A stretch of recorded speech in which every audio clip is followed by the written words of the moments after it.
کہ جو جوا کھیلتا ہے گویا کہ وہ سور کے گوشت میں اپنا ہاتھ ڈالتا ہے. جس طریقے سے سور کا گوشت کھانے والا ہے ویسے ہی جوا کھیلنے والا ہے. کیا آپ نے قرآن کی یہ آیت نہیں پڑھی؟ یا ایھا الذین آمنوا انما الخمر والمیسر والانصاب والازلام رجس من عمل الشیطان. یہ شراب، یہ جوا، یہ پانسے کے تیر اور یہ غیر اللہ کے آستانے، یہ سب گندے کام ہیں، شیطان کے کام ہیں. ان سے بچو تبھی تم کامیاب ہو سکتے. سب جانتے ہیں.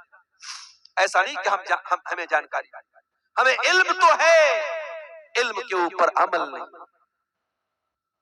آج کتنے مسلمان ہیں وہ اپنے مذہب کی بنیاد سے ہی دور ہیں، توحید سے ہی دور ہیں. ان کو پٹی پڑھا دی گئی، وہ جا کر کے قبروں پر سجدہ کر رہے ہیں. وہ جا کر کے ان کے گھروں میں چلے جاؤ، ان کے گھروں میں بڑے بڑے تعویذ لگے ہوئے ہیں، ان کے گلے میں دیکھ لو تعویذ اور دھاگا لٹک رہا ہے. ان کا یہ عقیدہ ہے جب تک یہ دھاگا میرے گلے میں لٹک رہا ہے، جب تک یہ نقش و نگار میرے گھر میں لٹک رہے ہیں، میرے گھر میں برکت آئے گی. اے مسلمان، تیرا عقیدہ ہی تو تیری بنیاد تھی، وہی تو برباد کر رہا ہے. اسی لیے مولانا الطاف حسین حالی کہتے ہیں کرے غیر گر بت کی پوجا تو کافر، کواکب میں مانے کرشمہ تو کافر، جھکے آگ پر پہرے سجدہ تو کافر، جو ٹھہرائے بیٹا خدا کا تو کافر. مگر مومنوں پر کشادہ ہے راہیں، پرستش کرے شوق سے جس کی چاہے. نبی کو جو چاہے خدا کر دکھائیں، اماموں کا رتبہ نبی سے بڑھائیں. مزاروں پہ جا جا کے نظریں چڑھائیں، شہیدوں سے جا جا کے مانگے دعائیں. نہ توحید میں کچھ کمی اس سے آوے، نہ اسلام بگڑے نہ ایمان جاوے. اے مسلمان، تو نے اپنے آپ کو توحید سے دور کر لیا، اللہ کی مدد تیرے اوپر کیسے آئے گی؟ اللہ کا تو وعدہ تھا. اے مسلمان، جب تک تو توحید پر قائم رہے گا ہم تیری مدد کرتے رہیں گے. وعد اللہ الذین آمنوا منکم وعملوا الصالحات. اے ایمان والو، اے نیک عمل کرنے والو، اللہ کا وعدہ ہے لَيَسْتَخْلِفَنَّهُمْ فِي الْأَرْضِ كَمَا اسْتَخْلَفَ الَّذِينَ مِنْ قَبْلِهِمْ. اللہ تم کو زمین میں حکومت بھی دے گا. وَلَيُمَكِّنَنَّ لَهُمْ دِينَهُمُ الَّذِي ارْتَضَىٰ لَهُمْ. اللہ تمہارے دین کو دنیا میں غالب بھی کر دے گا. وَلَيُبَدِّلَنَّهُمْ مِنْ بَعْدِ خَوْفِهِمْ أَمْنًا. اللہ دنیا میں تم کو امن اور چین بھی عطا فرمائے گا. شرط کیا ہے؟ یعبدوننی لا یشرکون بی شیئا. ایک اللہ کی عبادت کرتے رہنا، اللہ کے ساتھ کسی کو شریک مت کرنا. آج اپنے پیٹ کی دکان کو چلانے کے لیے آپ کا عقیدہ خراب کرنے والا مولوی کہتا ہے نتیش کمار سے ملنا ہے تو ان کے پی اے سے ملنا پڑتا ہے، تیجسوی یادو سے ملنا ہے تو اس کے سیکریٹری سے ملنا پڑتا ہے، ہمارے پرائم منسٹر سے ملنا ہے تو ان کے کیبنٹ کے کسی خاص آدمی سے ملنا پڑتا ہے. ارے تو اللہ کو کیسے، اللہ تک کیسے پہنچ سکتا ہے؟ تو اللہ سے کیسے مانگ سکتا ہے؟ میرا اللہ کہتا ہے وَإِذَا سَأَلَكَ عِبَادِي عَنِّي فَإِنِّي قَرِيبٌ. اے میرے بندے، میں تو تیری شہرت سے زیادہ قریب ہوں، اسے مانگ کے تو دیکھ، میرے آگے ہاتھ تو پھیلا کے دیکھ. تجھے مانگنا اگر آتا ہے تو مجھے دینا آتا ہے. تو مانگتا چلا جائے گا، تو مانگتے مانگتے تھک جائے گا، میں دیتے دیتے نہیں تھکوں گا. وَإِذَا سَأَلَكَ عِبَادِي. اللہ تبارک و تعالی ہر رات کے آخری حصے میں آسمان پر نازل ہوتا ہے، آسمان پہ اترتا ہے، آسمان دنیا پہ اترتا ہے اور کہتا ہے حل من مستغفر فاغفر له. ہے کوئی مغفرت طلب کرنے والا، ہے کوئی معافی مانگنے والا، ہے کوئی میری بارگاہ میں آنسو بہانے والا، ہے کوئی سچی توبہ کرنے والا، میں اس کی توبہ قبول کرنے کو تیار ہوں. ہے کوئی ہاتھ پھیلانے والا، میں اس کو دینے کو تیار ہوں. ہے کوئی مجھ سے دعا کرنے والا، میں اس کی پکار کو سننے کو تیار ہوں. اللہ تو پکارنے کا حکم دے رہا ہے اور تو کہہ رہا ہے کہ اللہ تو بہت دور ہے، اللہ سے ہم نہیں مانگ سکتے. اللہ کہہ رہا ہے میں قریب ہوں، اسے مانگو تو صحیح. میرے پیارے ساتھیوں، آج مسلمان توحید سے دور ہے، اتنا دور ہے کہ آج بھارت کی سرزمین پر مسلمان کی پہچان قبروں سے ہوتی ہے، مزاروں سے ہوتی ہے. آج جیسے دوسرے مذہب والوں کا ایک نشان ہوتا ہے، ہمارے ہندو بھائیوں کا اوم بنا رہتا ہے، عیسائیوں کا ان کا کراس بنا رہتا ہے، اسی طریقے سے سکھ مذہب والوں کا ان کی پگڑی ہوتی ہے. مسلمان کی پہچان کیا ہے؟ بہت سارے کیلنڈر پر آپ دیکھیں گے اجمیر کی تصویر لگی رہتی ہے، مزار کی تصویر لگی رہتی ہے. آج ان مزاروں کو، ان قبروں کو آپ کی پہچان بتا دیا گیا. معاف کرنا میرے پیارے ساتھیوں، یہ مزار ہماری پہچان نہیں، یہ قبر ہماری پہچان نہیں. ہماری پہچان لا الہ الا اللہ ہے. ہمارے مذہب کی بنیاد یہی ہے، اللہ کے سوا کوئی پالن ہار نہیں، اللہ کے سوا کوئی مشکل کشا نہیں، اللہ کے سوا کوئی بگڑی بنانے والا نہیں ہے. توحید سے دور ہے مسلمان. اسی لیے اللہ کے نبی فرماتے ہیں، ترمذی کی صحیح روایت ہے، لا تقوم الساعة حتى تلحق قبائل من امتی بالمشرکین. قیامت اس وقت تک نہیں آئے گی جب تک میری امت کے کچھ لوگ مشرکوں کے ساتھ مل نہیں جائیں گے. وَحَتَّى يَعْبُدُ الْأَوْثَانَ، اور میری امت کے اندر بھی بتوں کی پوجا ہوگی، بتوں کی عبادت ہوگی. اور آگے اللہ کے نبی نے فرمایا کہ قیامت اس وقت تک نہیں آئے گی جب تک 30 سے زیادہ جھوٹے نبی میری امت میں پیدا ہوں گے، اور ہر جھوٹا نبی کہے گا میں نبی. ابھی آج کل ایک ویڈیو بڑا وائرل ہو رہا ہے، ایک آدھا پاگل ٹائپ کا انسان ہے، اپنے آپ کو نبی کہہ رہا ہے. ہر دور میں ایسے جھوٹے نبی پیدا ہوں گے. نبی نے فرمایا انا خاتم النبیین لا نبی بعدی، میں آخری نبی ہوں، میرے بعد کوئی نبی نہیں آئے گا. میرے بعد اگر کوئی اپنے آپ کو نبی کہتا ہے تو سمجھ جاؤ کہ وہ جھوٹا ہے، وہ کذاب ہے، وہ دجال ہے. میں آخری نبی ہوں، میرے بعد کوئی نبی نہیں آئے گا. تو یہ قیامت کی ایک نشانی اللہ کے نبی نے بیان کی کہ قیامت کے پہلے امت کے اندر، مسلمانوں کے اندر شرک بھی کیا جائے. میرے پیارے ساتھیوں، آج اللہ ہم سے بہت ناراض ہے، بہت غصہ ہے ہمارے اوپر. اسی لیے ساری بجلی ہمارے اوپر گر رہی ہے. آج ہماری آنکھوں کے سامنے، مسجدوں کے سامنے ناچ گانا بھی ہو رہا ہے، مسجدوں کے سامنے بھڑکاؤ نعرے بھی لگ رہے ہیں، مسجدوں کو توڑا بھی جا رہا ہے، بلڈوزر بھی مسجدوں پہ چلایا جا رہا ہے. آج اللہ واقعی میں ہم سے بہت ناراض ہے میرے ساتھ، بہت ناراض. اور کیوں ناراض ہے؟ کیونکہ علم ہے لیکن عمل نہیں ہے. جو مغضوب علیہم کا طریقہ تھا، جو یہودیوں کا طریقہ تھا، وہ طریقہ ہم نے اپنایا. اس کے بعد ہم کہتے ہیں وَلَضَّالِّينَ، اے اللہ ہمیں ان کے راستے پر بھی تو نہ چلانا جو بھٹک گئے، جو گمراہ ہو گئے. کون گمراہ ہو گیا؟ عیسائی گمراہ ہو گئے، کرسچن گمراہ ہو گئے. اے اللہ کیا غلطی کر دی انہوں نے؟ فرمایا کہ عیسائیوں کے ہاں غلطی یہ ہے کہ ان کے یہاں عمل تو تھا مگر علم کے بغیر تھا. عمل تھا، بہت نماز پڑھتے تھے لیکن دلیل کے بغیر کام کرتے. عیسائیوں کی یہاں رہبانیت بھی تھی، انہوں نے عورت سے اپنے آپ کو دور کر لیا، شادی نہیں کرتے تھے، بیوی بچوں سے دور رہتے تھے، اور انہوں نے یہ سمجھا کہ اس سے اللہ راضی ہو جائے گا. عیسائیوں کے عمل تھا مگر علم نہیں. جیسے آج مسلمان شب برات منا رہا ہے، آج مسلمان شب معراج منا رہا ہے، آج مسلمان تعزیہ نکال رہا ہے، آج مسلمان 12 ربیع الاول کا جلوس نکال رہا ہے. یہ سارا کا سارا کام مسلمان دین سمجھ کے کر رہا ہے، ثواب سمجھ کے کر رہا ہے، نیکی سمجھ کے کر رہا ہے، جبکہ یہ سارے کام نبی نے ان کا حکم نہیں دیا، صحابہ نے یہ کام نہیں کیا. یہ سارا کام دین کے اندر نیا کام ہے. اور میرے پیارے نبی اپنے ہر خطبے میں کہا کرتے تھے وَشَرَّ الْأُمُورِ مُحْدَثَاتُهَا وَكُلُّ مُحْدَثَةٍ بِدْعَةٌ وَكُلُّ بِدْعَةٍ ضَلَالَةٌ وَكُلُّ ضَلَالَةٍ فِي النَّارِ. سب سے برا کام دین کے اندر نیا نکالا گیا کام ہے، اور ہر نیا کام بدعت ہے، اور ہر بدعت گمراہی، اور ہر گمراہی جہنم میں لے کر کے جانے والی ہے. کل جمعہ کا دن ہے، آپ سورہ کہف پڑھیں گے انشاءاللہ. سورہ کہف میں یہ آیت آپ پڑھیں گے قُلْ هَلْ نُنَبِّئُكُمْ بِالْأَخْسَرِينَ أَعْمَالًا الَّذِينَ ضَلَّ سَعْيُهُمْ فِي الْحَيَاةِ الدُّنْيَا وَهُمْ يَحْسَبُونَ أَنَّهُمْ يُحْسِنُونَ صُنْعًا. اے نبی آپ اعلان کر دیجئے، کیا میں تم کو ان کے بارے میں نہ بتا دوں جو عمل کے اعتبار سے سب سے گھاٹے میں ہوں گے؟ کون لوگ ہوں گے؟ جن کی ساری نیکی برباد ہو جائے گی، ساری محنت برباد ہو جائے گی. وہ تو یہ سمجھ کے جائیں کہ ہم بہت نیک عمل کر رہے ہیں.